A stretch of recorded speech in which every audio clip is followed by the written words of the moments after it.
Okay, so I just spent a couple hours working on an article. Yeah. I'm worried that people are really not going to like it. No, but I mean that's your tell that it's going to be great. I mean, didn't you write the article why Trump is always right or something like that? I think it was actually titled "The Fundamental Legitimacy of Donald Trump," which might actually sound worse.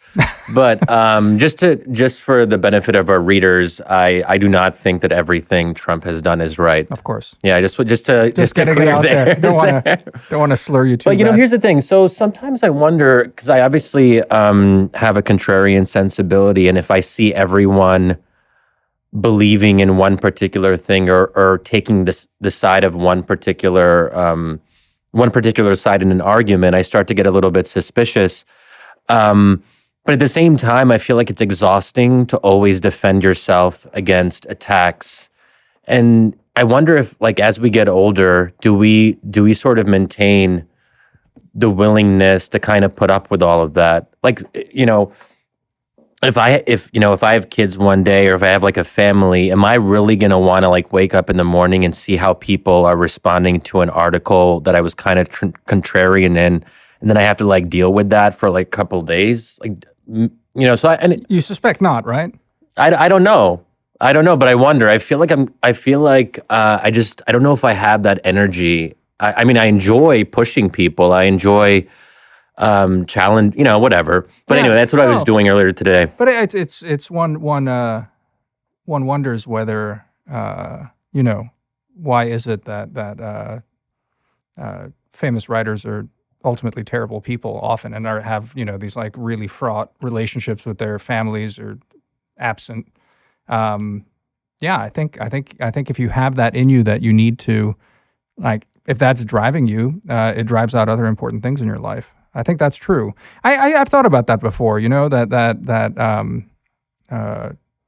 I've seen it. I'm a smidge older than you, and I've seen people cycle out as families basically become, the normal part of their lives, and everything else then very much becomes secondary because it's normal. Because, quite frankly, it should be that. Wait, what was that? Oh man, that was a noise. It's okay. Yeah, it's we fine. can just keep on going. Of course, no one keep cares. On going. No one cares. I forgot to turn on Do Not Disturb on this thing. There okay, yeah, should be fine now. Yeah, well, it makes sense that writing should be secondary if you have a family and people that depend on you for their daily survival, like babies or something. It would sort of make sense. Yeah, but you're worried about it ultimately because.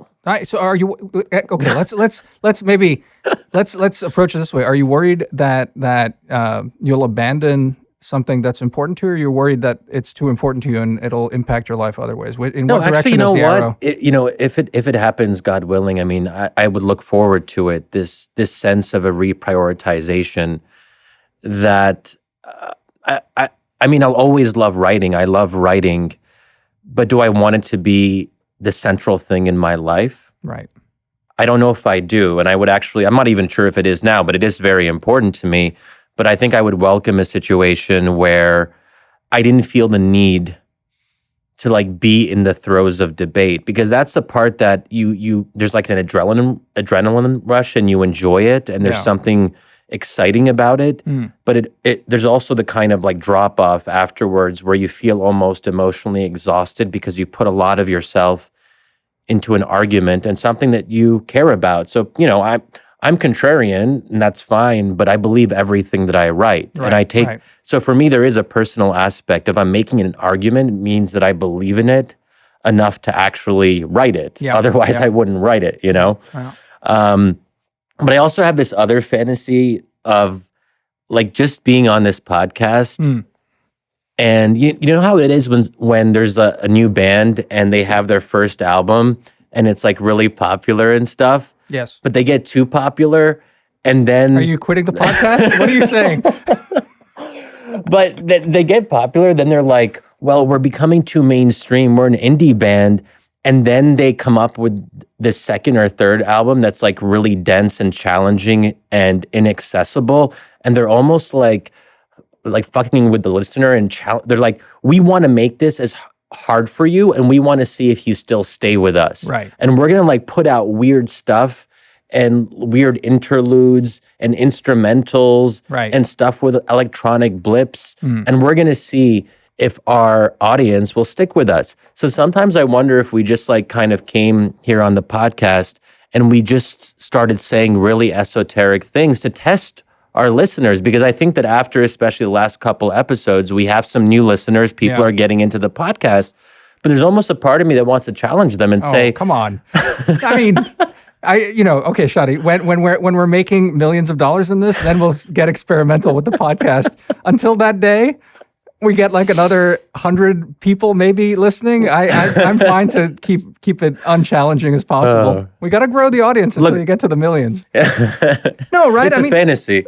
But it's also having played in bands before. I mean, it's stories like that. It's definitely a pattern. It's also just, to me, kind of offensive because it's you've gotten so big for your britches, so haughty that you don't even care anymore, and you feel immortal. It's hubris ultimately, because a lot of these, some people pull it off. Like I guess Radiohead, I would say, pulled it off up to a point, but they kept pulling it off. I think after Kid A, maybe they should have like eased off on this sort of stuff, but no, they kept going. I don't know. Well, tastes differ on these things, but in any case, I do think more often than not, nothing good comes of it. But anyway, as far as getting in debates, the sort of methodology that you're describing here, like for example, you got into it. Was it last week on the about meritocracy and that little dust up about Mayor Pete? I saw you're on Twitter. You were dusting it up there. What was did you want to pick that fight? I mean, I don't know if it was a fight per se. I mean, I was careful about how I worded the thread, and I gave it some thought. And it's something that I felt I just wanted to kind of share with people, because I think that the two sides on the Pete Buttigieg, McKinsey, meritocracy debate, it's become a little bit aggressive. Yeah. You have like the pro-Pete side, then you have like the anti-Pete side. And I feel like increasingly there aren't really a lot of people who are just sort of somewhere in the middle on Pete, which is interesting because you don't think of him necessarily as a polarizing figure. But I thought that I had something to share because, as you know, Damir, and I've been quiet about it publicly, and I haven't really like said anything up until just a couple days ago, which is that I was friends with Pete in grad school, and I knew him at this formative moment. And we were actually in the same liberalism reading group. So we would get together every couple weeks, and we would read some of the great liberal works, but actually more modern, not like the classical stuff, but more 20th century liberal. Yes, like I don't know if we actually did Rawls, but I remember Niebuhr, because there was that whole time when Obama was name-checking Niebuhr, and everyone was like, "Oh, who's this guy Niebuhr?" And Arthur Schlesinger, Hardy. But so that would, so in that context, we actually got into some pretty substantive debates and discussions. Me, Pete, a number of other people, many of them Americans who were studying abroad in Oxford. Some of them were Rhodes Scholars, for better or worse. Yeah. So there was a kind of scene there in Oxford at that time. And then Pete and I were also involved in something called the Democratic Renaissance Project. And that was interesting because the starting premise of that was that the Democratic Party had lost its way, and we had to kind of find our way back to having ambitious goals and to be unapologetically progressive and liberal and to move away from this third way centrism. So I think a lot of us were feeling that at that time. Democratic renewal of the party. So in the American context, it wasn't a broader question about democracy. About the Democratic Party specifically. Yeah. So all of us were, in some sense, on the left, although I think, even then I was pretty heterodox, I think. And maybe I was a bit, I think I was a bit neocon-y even then. Mm-hmm. But anyway, so like Pete's interesting because you watch him over time, and then you try to understand like what's really driving a person, right? And it's also kind of weird to be talking about someone who's my age, who um, who I who I knew on a personal level and kind of went to school with, and here he is running for president. It's also, Sure. there's a surreal aspect to this, and it kind of leads to some funny conversations. This is a little like aside with my mom, because she's following Pete, and she knows that I knew him in grad school. So that then now my parents are kind of half joking, but I think also half serious when they bring this up. They're like, Shadi, like, why can't you run for president? Right. Because they don't understand. They're like, well, Pete, like, you guys are almost the same age. Right. Like, why should Pete run for president and not you? He's married too. Why aren't you married, Shadi? It's funny you mentioned that. That has not come up, but that's an interesting point. And I love that my parents actually have this kind of this total faith in me, where they're like, wait, our son could be president. Like, why? That's not like a totally unreasonable thing to think, which is adorable. But so then we're sort of getting at this age, I think, where there are people who we knew in earlier phases of their lives, and now they're doing some pretty incredible things. And I think with Pete, there's a couple things. And one thing I said in the thread to start out, just to be clear about how I'm coming at this, I said I respect Pete, but he's not the candidate I'm supporting. Sure. And I think that I've diverged from Pete. He's gone in a particular direction. I think I've gone in a particular direction, and that's fine, right? Right.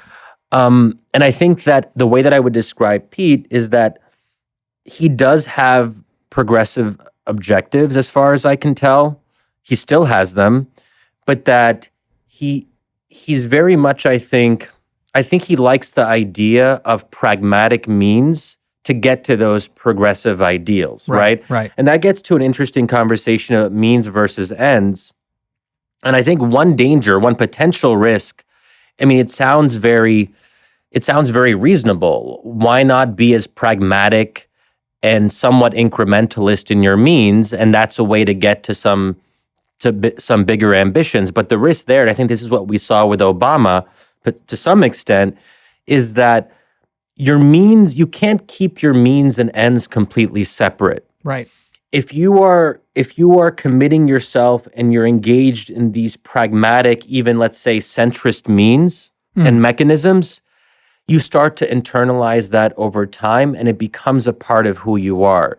You can't sort of keep this Chinese wall. Okay, wait, is that? Yeah, that might be. Yeah, that might not be okay. But no, I actually, in the era of Trump and the bipartisan consensus. But you can't. Wait, what is the reference to the Chinese wall? Like the Great Wall of China? You know what? I think I would just assume it's about the Great Wall. Okay, let's just pretend it's that, it's not something more horribly racist. Anyway, go on. But like, you can't keep this wall of separation. Yeah. Oh, a barrier, some might say. Barrier between means and ends. Yeah. So that might be an ideal type. Sure. But can you really sustain that? And I think that's one concern I would have with Pete's approach, is that you think it's possible, and maybe the idea is that once you're in power, then you can sort of be liberated to actually pursue your true ideals and objectives. But if you've been spending several years in this more quote unquote pragmatic policy space, that is going to have an effect on you. And I don't think that you can sort of revert to your original ambitions in sort of like progressive policy terms. So that's one thing that I think is interesting. And that's also part of the debate, I think, between Elizabeth Warren and Bernie Sanders, that Elizabeth Warren is a true progressive, of course. I don't think anyone doubts that. But because she has these more technocratic means, and she takes that more seriously, and she wants her plans to work, that I think that rubs some people the wrong way, that's going to lead her ultimately in this more technocratic direction, that there's this kind of technocratic temptation that even if you're a progressive, if you focus on technocratic means, that pushes you in a particular direction. So I mean, I've seen people group, in fact, and for whatever reason, with my own sort of blinders and how I'm paying attention, I've seen people group Mayor Pete and Elizabeth Warren actually kind of in a similar thing, even though their politics are so very different. This idea of sort of like a model of change, and I think, oddly enough, whoever it was, I guess I can look it up at some point, but it was on Twitter. So again, it was it was a throwaway. But the line was that Warren and Pete, to a certain extent, are more both technocratic, as opposed to, I think it was Bernie and Joe Biden, who were more like, well, I'm selling you this vision thing. That caught me up short, because I would have maybe just basically on sort of ideological spectra, I would have put Pete and Joe Biden together. I think that's sort of how a lot of people do think of them, for sort of centrist reasons. But yet, so I mean, clarify that for me. You were talking about Liz Warren just now as a technocrat. Is Pete a technocrat? You were talking about this like meritocratic standpoint. We still need to get into what you mean by meritocracy. For sure. But how would you at least parse that?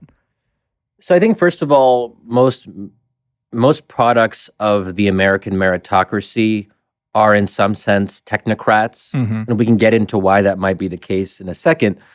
But I've seen some pretty interesting data that Bernie and Biden are actually, to some extent, in a similar lane, as you suggested, and that Warren and Pete are in their own lane.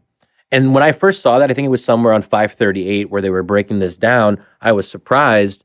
But then it kind of makes sense in a way that Warren appeals to a certain kind of college-educated voter who prizes sheer smarts and intelligence, because both, obviously, Warren and Pete radiate intelligence. And I think it's hard to kind of contest that basic premise.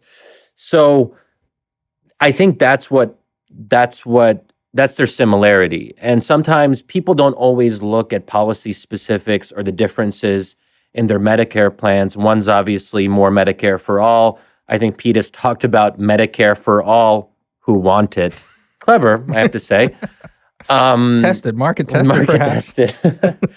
But you know what? And then what? But the more surprising thing that I've seen is that for many, or at least some Bernie voters, their second choice is Biden. And then you're like, how does that even comport? Yeah.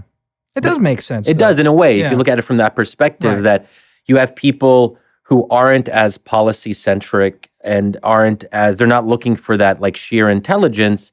Then, not to say that neither of them, I mean, sure. They're both smart, but in different ways, obviously, than Warren and Pete. And their appeal, I think, is different to different kinds of people. I mean, even it's a different approach to politics, one might say. Maybe that's a different way to conceptualize it. Is right. I mean, it gets down to technocrats offering competence, and in a way, Biden and Bernie are just more personality politicians, right? That they're trafficking in charisma in a way that the other two aren't. Even though I personally was impressed by Warren's displays of sort of fire in some of the debates. I thought she really pulled it off in a way that I didn't expect from her. I expected her. I mean, that was almost, and this was maybe in the third debate. It maybe what was surprising about it is because I expected her to be a technocrat who will appeal to me with solutions but not really in the heart. Quite frankly, I mean, that's the thing. I haven't watched all the debates. I have yet to really tune in all the way.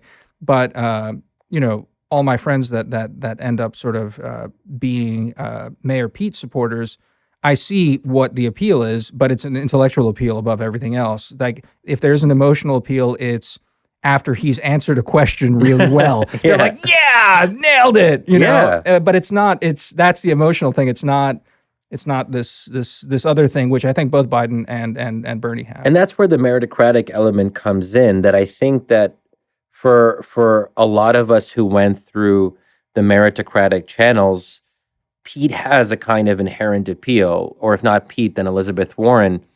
And, I've diverged from that for a variety of reasons. And then, listeners to the podcast will probably have a sense of why. I mean, I've become more suspicious of centrism in both means and ends, in part because of the last 8 to 10 years, and certainly my experience with Obama as someone who started off as a true believer at Oxford. And for all I know, Pete was actually, I'm not sure if he was we hosted this fundraising party, me and a couple friends at our place in Oxford.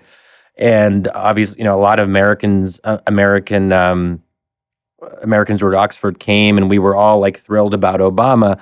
I started off as someone who believed, but over time, I think I saw the inherent weaknesses of this sort of this center-left technocratic approach. And also, I think Obama was very much someone who appealed to this idea of post-ideology, that we're neither left nor right, red or blue, all of that, but that he was going to find the smartest people to tell us what worked, and he would go with what worked. Right. This idea of being in the reality-based community, that facts were everything. And I think that appeals to people who kind of come up, Harvard, Yale, like the top universities in the U.S. And this is something else I said in the tweet thread, which is, from a pretty early age, there's a problematic incentive structure, if you want to go through the meritocracy, where if you're too contrarian or too divergent from the conventional wisdom, but by conventional wisdom here, I mean the liberal, elite conventional wisdom, that there is a risk that you're taking. Right. And if you say things that are too interesting, it means you're saying things that are too controversial. And to be in the realm of controversy can be a problem. And I mentioned Elena Kagan, the Supreme Court justice, as an example of this, that when people, during her nomination process, it was hard to uncover a paper trail of her saying anything vaguely interesting. And it actually worked to her advantage, because if you want to become a Supreme Court justice, you probably don't want to have a paper trail of very controversial judicial opinions. Right. And there are a number of political positions that you can aspire to in America, where if people look back at your record and they see you kind of being outside whatever the consensus happens to be, that can really be a liability for you. Sure. And I think that's actually a pretty problematic incentive structure and for that to be part of our set of considerations from a relatively early age when we go into college, and that's where the structures are pushing us. That is, I think, potentially dangerous. Yeah. Does that make sense? No, it totally makes sense. So not to pull us too far off from it, but it's interestingly resonant, but in a different way. We recorded a podcast at the American Interest earlier, and 3 of my 4 colleagues picked similar books. It was sort of the end of the year, like favorite books podcast. And it, without going into the details of the books, they all tied into, I think, a facet of what's driving the populist thing these days. I think probably this podcast will come out before the TAI one, because we're saving it for the end of the year. But all 3 books get at this, I think, fact that what's driving in different ways the populist reaction is either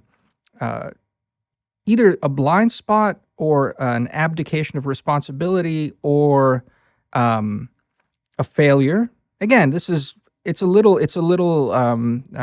almost trite to say it out loud. I mean, the failure of the elites, what have you. But I think, what you're talking about meritocracy. Ross Douthat's written about these things in similar ways.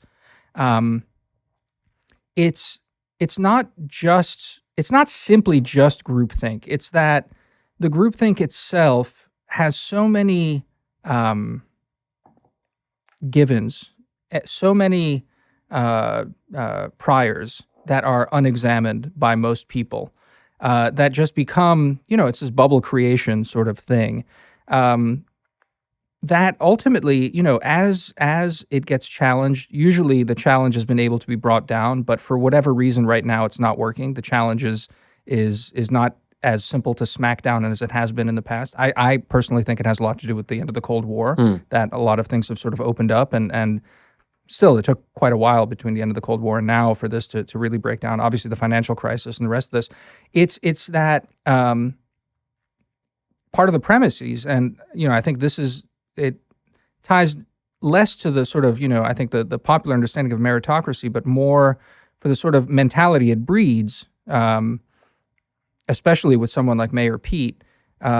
It's this idea that certain things are beyond the pale of politics, and everything else we can solve merely through technocratic means. It's the depoliticization of everything. I think it's somehow a handmaiden of meritocracy. I think that's when as I was reading your tweet thread, I think that's where I was coming at it from. So in a way, for me, we talked about this last few episodes. For me, the sort of outraged reaction to Emmanuel Macron's Economist interview across spectra of people had to do with wait a second, he was questioning things that really are should have been beyond question at this point. He was re-politicizing questions that really are outside of that. And I think that's the key of it. And ultimately, you and I both, both on the podcast and off, the Trump years, for all their peril and horror, have also presented just spectacles of this boar of a man goring sacred cows in a spectacular fashion. And watching people's heads explode, maybe it's this sort of, I don't know, whatever sensibility that you and I share. Watching people's heads explode as it's happened has been really interesting and edifying in a way because he's been able to do this, right? So it's not that either of you or I are particularly sanguine on Trump as a politician or Trumpism as, even if we can even call it a coherent governing ideology. It's not that really, but the phenomenon of this boar of a man coming in and exploding all of this stuff, it's a dagger pointed at the heart of, I think, what you're getting at, right? Exactly. And I think that both of us feel that Trump is really bad and specific policy outcomes are really bad. But what Trump has contributed to is really the re-politicization of American politics. I mean, and I think that if we look back 10, 20, 30 years from now and we want to understand what made Trump such a unusually consequential president, it won't be at the level of policy, although that may factor somewhat. It will be at the level of these bigger trends. And once you re-politicize something, it's hard to undo that. And I think Trump has put into motion a number of things that I think will continue, because I think both the left and the right in America have increasingly embraced the political as a category. And by that, I mean, I have my Chantal Mouffe. Don't ask why I have it with me. You always have it. Yeah, I carry around my Chantal Mouffe book. Yeah. But I mean, she really emphasizes this in her work, this idea of the political as a space where antagonism and conflict are inherently part of politics, and they should be part of politics, where I think with, I can't look, my sense is that with someone like Mayor Pete, he perhaps, and it might not even be, let's talk about someone like Mayor Pete or some of his supporters, that there's this sense that politics can be transcended and that we can move into a space of consensus or agreement, or that if we just find the things that improve people's lives, that we can have this equivalent of a political group hug or something. That's right. And I think that is fundamentally mistaken. And we saw how it was in the case of Obama, because I think that was his ambition as well. Yeah. Of this post-partisan, post-ideological politics. But what we found with someone like Obama is that you can't escape the political. The political is part of us because we don't agree on fundamental concerns and questions as Americans. And increasingly so, we don't agree on foundational existential issues about who we are and what it means to be American. So I think that we have to do away with this illusion of the possibility of consensus.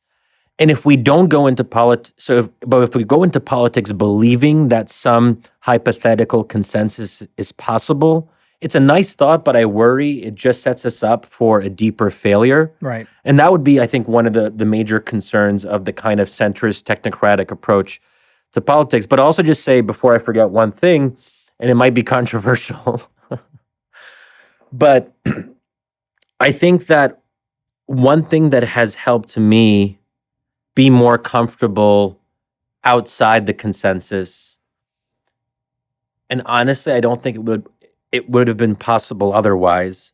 I'm a person of color. And I think the fact that I'm brown and Muslim has really freed me up to just do my own thing, that I don't have to worry the way maybe someone like Pete does or other quote unquote white liberals who do actually have to give some thought or a lot of thought to what they say before they say it. There are things I would not say publicly, and I say these things publicly. I make my arguments publicly against wokeness and all that. I would not be comfortable saying them if I wasn't who I am. And I think that is... Maybe you'd be a conservative then, right? Because that's the other thing. I think you've said this at some point, how conservatives are more intellectually interesting to you because they sort of stand outside of this liberal bubble, right? Yes, I have said that. I have no problem saying that. So maybe, in the sense that, look, I don't... it's funny. I work at this center-right publication, and I know when I went in at the beginning, Frank Fukuyama was my professor, as was Elliot Cohen at Johns Hopkins, and I relied on both of them to get into this magazine as it was being founded. They were the founding on the editorial board, and I was. They're huge brains, both of them, really just incredible human beings. And, just being in class with them, being able to avail myself of them was incredibly, thrilling. And so obviously, the magazine was starting. The whole premise of the magazine was a kind of centrism. It ended up drifting to the right. But I had much more conservative colleagues here from the beginning. Some of them are still here, in fact. And I remember, especially early on, having these sort of debates, being like, "I'm not a conservative. Like, it's crazy, I'm not socially conservative. Those are not my things." But that struck me at some point, since I've known you. You made that point about conservatives being sort of less burdened by some of these orthodoxies and the ability to sort of maybe. Roam more freely intellectually. I mean, is that fair? Is that tied to what you're talking about? Fair enough about person of I don't want to get to a point being like that conservatives are the equivalents of like people of color and like some sort of discrimination. I don't play that nonsense. But you know what I mean? And to a certain extent, there is a kind of call it broadly center left. Technocratic, meritocratic, or at least born of meritocracy groupthink, and it's how do you end up pulling yourself out of it? So you're saying as a person of color, that's been liberating. Some sort of Slav immigrant that I am. I played in punk bands to a certain extent. That made me sort of maybe more dismissive of things. It's interesting. I've never actually thought of you, Damir, as a white liberal. You seem to be like beyond these normal categories. Yeah. Okay. Thank you. I guess. but on your point, I think so I have this sense sometimes when I hear my conservative friends speaking and we're in conversation or whatever here in DC, I get the sense that they speak without red lines in their peripheral vision, where I think with many, especially white liberals, they're speaking, but you almost get this sense that they've already internalized where the boundaries are or where they should be, even if they don't quite realize it. There are just certain things you don't say. Right. And even sometimes I'll say something and then a friend will be like, "Oh, you're not supposed to say that, Shadi." So even them simply acknowledging that, what does that mean when someone says, you're not supposed to say that? Right. For me, it means say it twice as loud. But yeah, anyway. yeah. So I think that's interesting. But yeah, so what does it mean? What does it mean to say, like, when someone tells you shouldn't say that? How do you process that? How do I process that? Well, this could be a whole episode, so I won't go into a lot of detail about this, but I had We're in an episode, Go on, but go on. An episode within an episode. Yeah. That I also did this Twitter thread. Clearly, this has been a very productive time for Twitter threads on my part. But I also did one, like a white liberal friend. I had said something along the lines of, I'm proud to be American. Yes. And she seemed somewhat taken aback that I had expressed this so openly and without apology. And I had also said something in the conversation along the lines of, I think America is the best country in the world, which to me is like a self-evident statement. But she's like, whoa. She like seemed genuinely surprised. She's like, Shadi, I haven't heard someone say that in such a long time. And she had trouble processing the very fact that I had said it. Yeah. And I thought that maybe, one of my thoughts was, being a child of immigrants makes that kind of statement more acceptable. Because I've experienced America differently than a lot of people. Like, for me, America is a miracle. I mean, I am utterly in awe of how this all happened. I mean, when I think about, and we've talked before in a previous episode about watching my parents become American, and how that's been a beautiful thing for me to watch and experience and see. They have no doubt in their minds that they are American, that this is their country.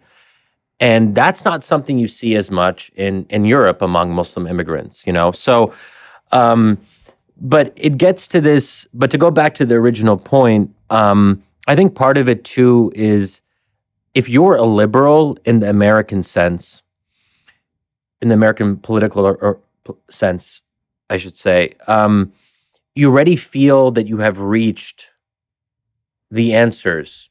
There is already a kind of end of history.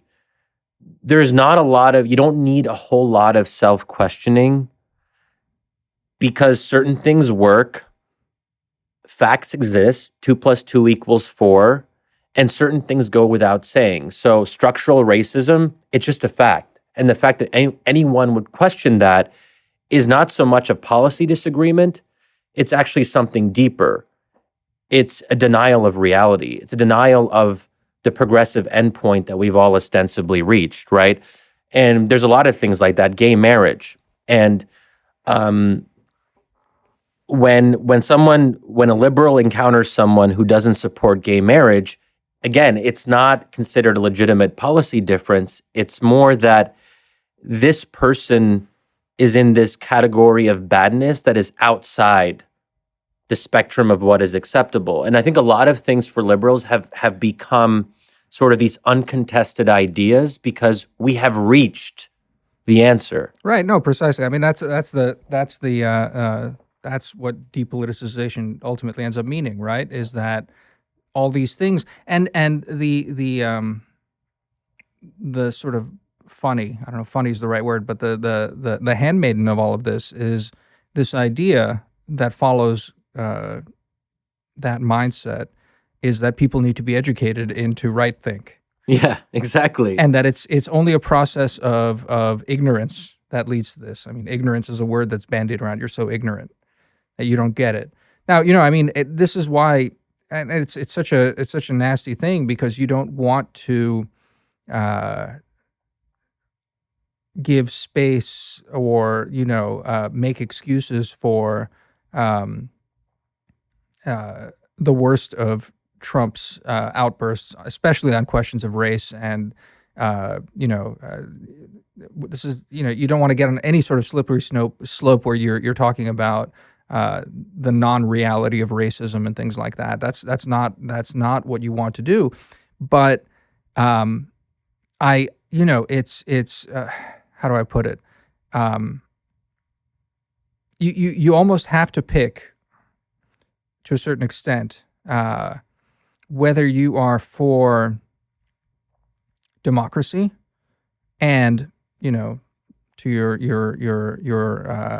muse Chantal Mouffe and the conflict that it engenders and creates, and the democracy as a resolution mechanism of this, and you're heavily committed to that, or this idea, this really progressive idea of history, which is that we as human beings are moving towards a system of more and more enlightenment, and that it's just a process of education.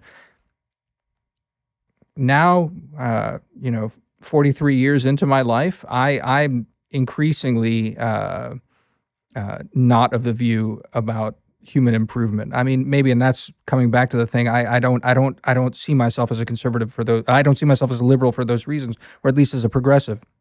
Maybe that's that. What conservatives end up being is this sort of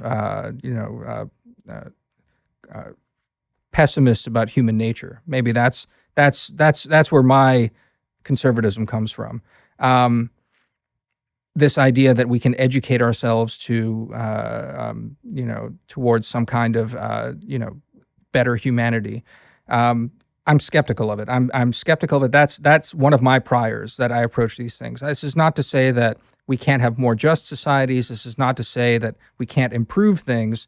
But it is ultimately why I maybe especially in this moment where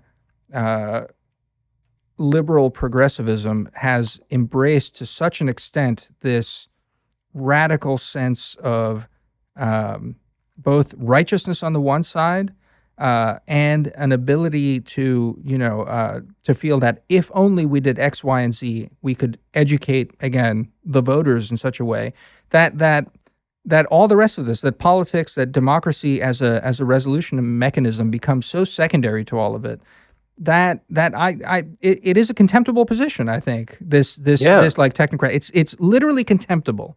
I mean, so it's number one, it's demeaning, right? In the sense that you're saying that these masses who unfortunately have not seen the light, if only we gave them more information and wrote them explainers, right, they would understand the truth. Right. That's literally what we're talking about here. And it's offensive. Like, can you imagine like being on the receiving end of that? Sure. And I think it's also it's contrary to, I think, both of our understandings of human nature. Mm. So there's something about this progressivism that has no end because it's always searching for the next end, that is just, it doesn't fit with who we are, in the sense that that's not actually how human beings operate in real life. And in that sense, it's utopian, it's overambitious. I think I'm someone who wants to be ambitious in our politics, but I think when it comes to culture, we have to be a little bit more modest. That said, I will maybe push back on one thing, that I don't think it is or should only be a conservative position to say that there is no end point. That people on the left should be able to say that there is no end to history. Right. Well, they should. They should. Now, this is why I've increasingly seen myself as not of the center left and more somewhere in this wilderness of this weird leftism that overlaps sometimes with the right. And this is actually the interesting thing. So, I mean, horseshoe theory is, I think, a little bit too simplistic. This idea that if you go too much to the left, you end up on the right. Horseshoe theory generally means is the rise of Hitler, right? Oh my God! It's when the communists and the Nazis, end up anyway. But go on. So I think that horseshoe theory is like a total oversimplification. But I think there is a shared premise on the post-liberal right and the post-liberal left, that politics is conflict. Yeah. And that tradition is much more prevalent in Europe than it is here in the US. So the fact that Chantal Mouffe is actually pretty well known in Europe, as well as her husband, who passed away a few years ago, Leclau, that they were very much they were two key people in this reconceptualization of politics, and they influenced leftist parties like Podemos in Spain and Syriza in Greece, and that's part of the leftist tradition there. I think we're still getting to that point, and that's why I think it's exciting that people like Bernie. I don't think Bernie's a Moofy, and I'm not sure if he's read Moof. That would actually be an interesting question. Like, are you aware? And that would be fascinating to me if I ever had the chance to ask him that specifically. But I think that these ideas are starting to be introduced more in the American political debate, and to the extent that I can help, No, sure. What's interesting to me about that is that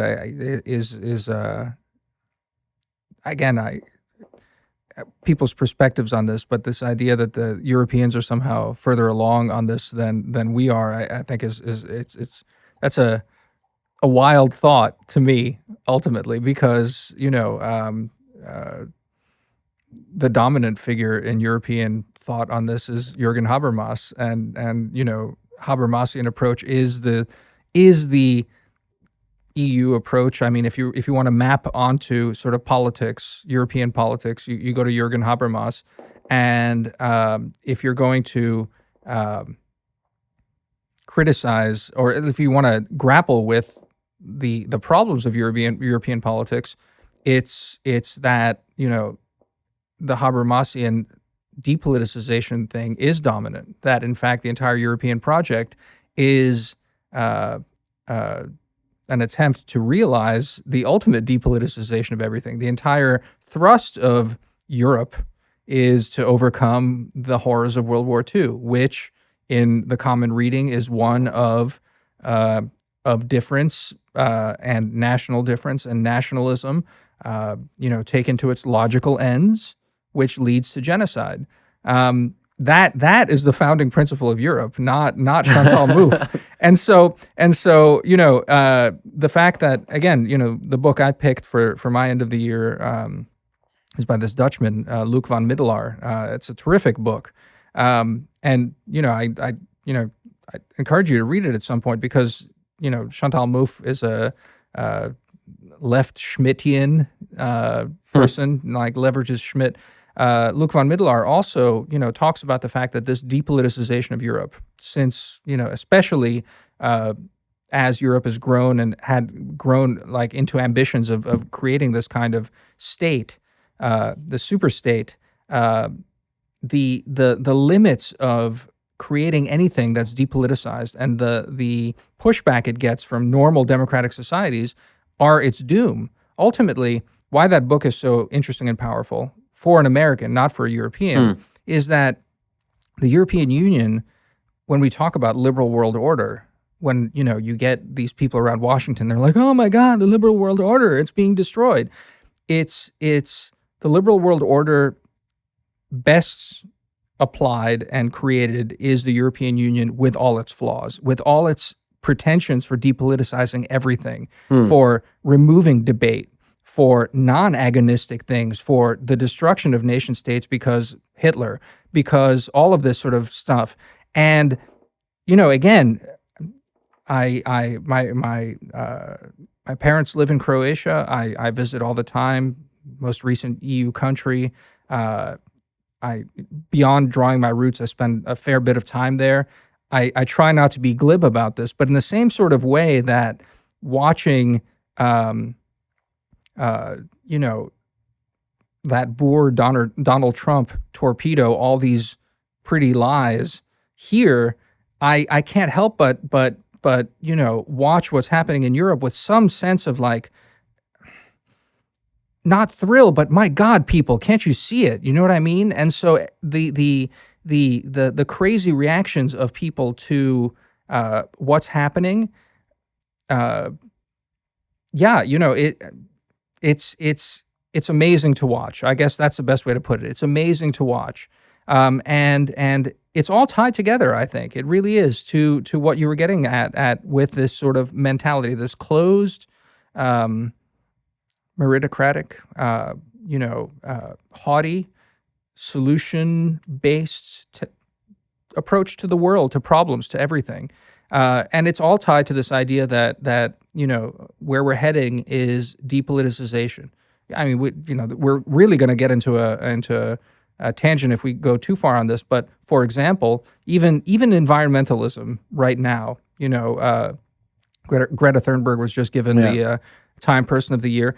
Not to say that the environmental crisis is not important and we shouldn't be thinking about this a lot, but there is this idea. It's just like, it's the apotheosis of a lot of this stuff. Is like, well, it's a technical problem. If only we X, Y, and Z, blah, blah, blah. And God damn it, politics just keeps getting in the way. And pesky people, because they want to do all these bad things.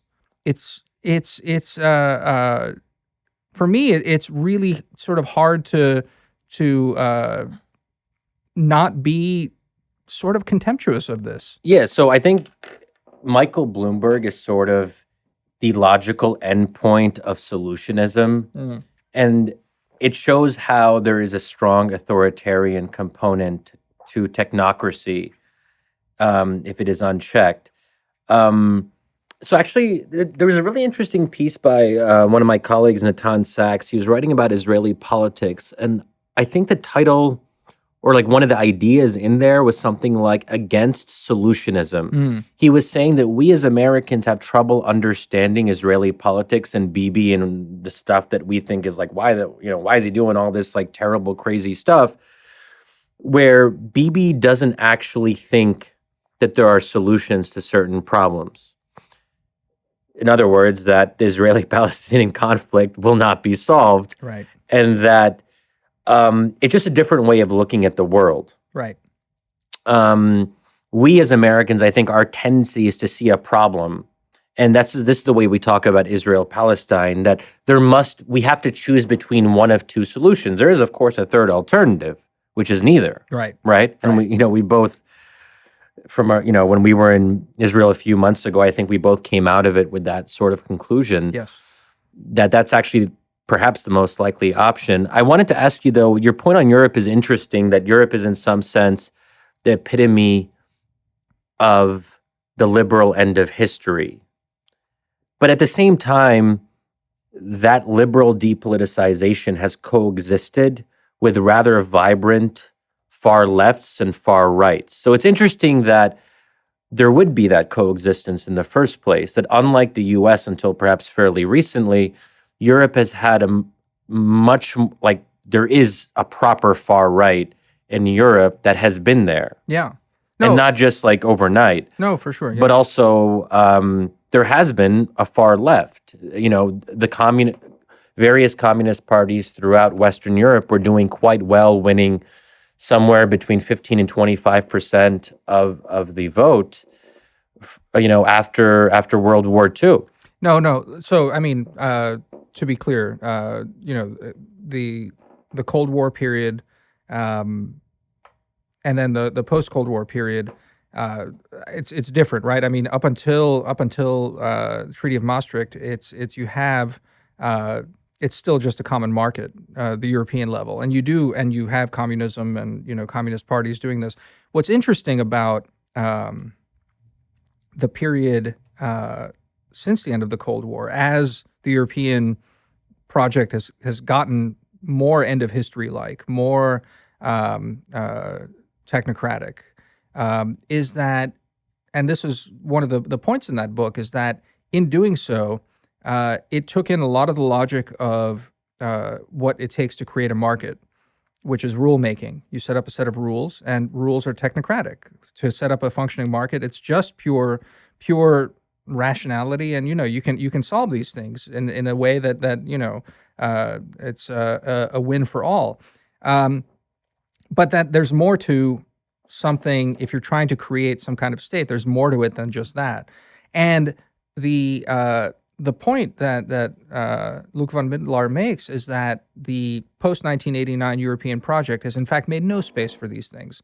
And in creating no space for these parties at all, sure, you get Nigel Farage and UKIP grandstanding in the European Parliament, but it's a sideshow to a certain extent. But by not incorporating those politics within the decision-making process, they were allowed, if they could win, European Parliament seats, they can come in and make a spectacle. But by not incorporating these breaks systemically into the system, the European system gelded itself ultimately. So, it would get corrections from referenda here and there when people would say no to constitutions, no to any of these questions of overexpansion. But ultimately, he sees Brexit as the big, the most profound break on this and the most profound tell of what happens if you depoliticize too much. So, you know what I mean? It's that I think specifically since 1989, the Europeans have been ahead of us in realizing the liberal world order, as most people would love it. Most people in this town that are proponents of the liberal world order would love to see it realized in the world, which is that politics is a problem, that the will of the uneducated gets in the way of, right think, and the fact that it's falling apart in Europe, I think, should be a lesson to us all. That's why this book is so good, because it just talks about Europe and talks about these things. But he's very clear that for the European project, this is a real lesson. And he makes a case that Europe is adapting as well. I think we're adapting as the broader West, the broad liberal West. We're adapting as well. To your point that these ideas and bringing them over here. But what's so interesting about it is that I don't think we haven't yet. I don't think we've reached a critical mass of people truly seeing what's happening. It's still too easy to say that Trump is doing the bidding of authoritarians. And again, I mean, this is now too late in the podcast to get into this, but this is why I'm so against this idea of the authoritarian challenge, because it creates a category that is so simple to throw things we don't like into, when in fact the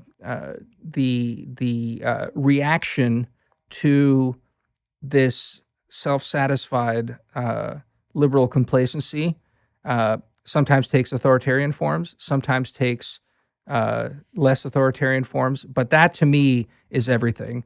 The fact that there is this pushback. So, okay, there's a lot there. There's a lot there, especially as we approach 1 hour, Shadi. So it doesn't feel like that. Yeah. It never does. It never does. So one thing is that I think it's possible to understand far-right parties like the AfD in Germany or the League in Italy as specifically responses to depoliticization of politics. Yeah. And they're not then an aberration. They aren't an accident. They aren't something to defeat or to discount or dismiss. They are there because of other things that happened prior, right? Yeah. So I think in that sense, the re-politicization or the depoliticization, that kind of lens is very important for understanding the rise of the far right in recent years in Europe. Brexit's interesting because I wonder if I was someone who felt that the EU was the major exponent of depoliticization, of this liberal end of historicity, that I, as a British person, might actually see that as a rather fundamental threat. And I could say, well, okay, Brexit will decrease GDP by 0.5% per year or something. It will actually make life worse for me on a personal level. But if freeing ourselves as British people from the EU would allow for a re-politicization of politics, then that would be good. Like that, this is just me kind of thinking through what the thought process might look like. Yeah. And that, I think, is actually one of the strongest arguments for Brexit. That it might be bad according to certain metrics, from a certain objective sense of things, but it comes down to values and priorities. If people prioritize this word sovereignty, which obviously can be problematic, but I can also understand a less negative or pejorative understanding of sovereignty, where it's like, we want Britain to be political. Yep. And we want it to be free to be political. Does that? Yeah, no, absolutely. That's exactly right. And that's the kicker in that book. Ultimately, is that this Dutch political philosopher, a strong Europeanist, who served in the cabinet of the president of the European Council, Van Rompuy, from I don't know, I think through anyway, I don't remember the dates off the top of my head. Comes out with a lot of understanding for what's happening. And that's why the book is so powerful, and I think it's important to read for everyone. But it's to not get bogged down in the European things. I think it has so many resonances for everything that's going on in the broader West, both our elections here, and ultimately, this is why I feel, it's been somewhat retroactive, but why I'm so bitter about the whole Russia conspiracy narrative, because I've almost been waiting for people to say that Emmanuel Macron has been bought by Putin somehow, because ultimately it's exactly that. It's playing into his hands. And again, Shadi, I do think we need to do an episode on the authoritarian challenge at some point, because I think this is important. This is, for me, why the authoritarian challenge obscures more than it reveals. I can already sense where you and I can agree that,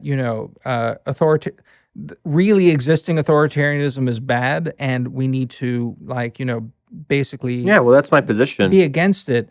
But the problem is that as a rhetorical position, it just lets people put anyone who is a critic of the liberal world order, and I don't mean liberalism as an organizing principle, I mean the depoliticized liberal world order. Any critic of that gets lumped in with the rest of this. Again, this is why Macronism to me is so fascinating, because it's hard to do that to him. Yeah, but one doesn't have to go with the other, right?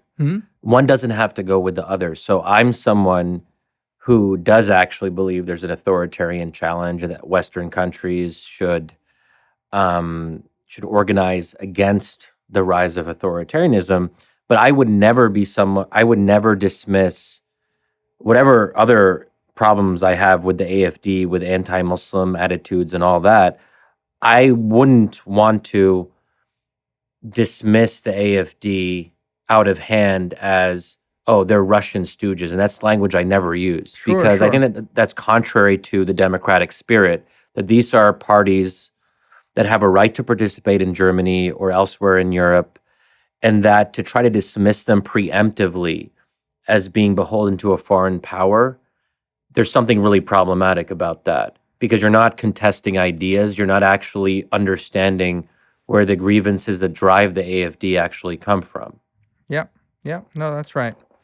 Well, anyway, it should be a pretty good 2020 ahead of us, right?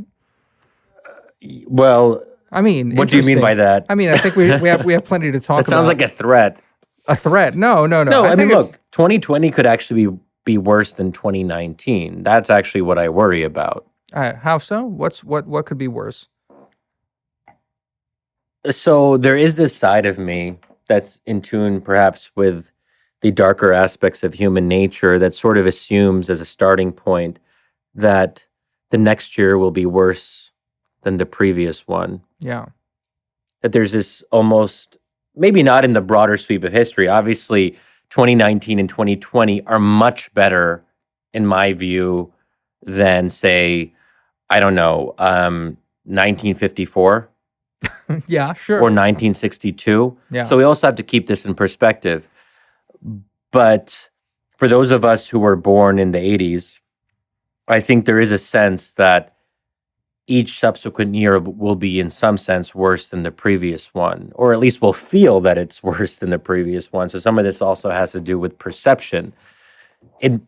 years may not be worse than other years according to certain objective metrics, but what does matter is what we feel. And clearly there's a sense of like apocalyptic, that something is fundamentally wrong, and that seems to grow with every year and or every passing week for that matter, that we just don't feel right about things. And if we feel that, in some sense, it's real to us, irrespective of what the objective metrics say. No, sure. Yeah. Wait, you don't like that? I don't like it. I mean, of course, is that I don't too? like wait, it. is that too post? What is that postmodern or something? Yeah, something like that. No, I mean, don't you think that that's our role to keep it in perspective?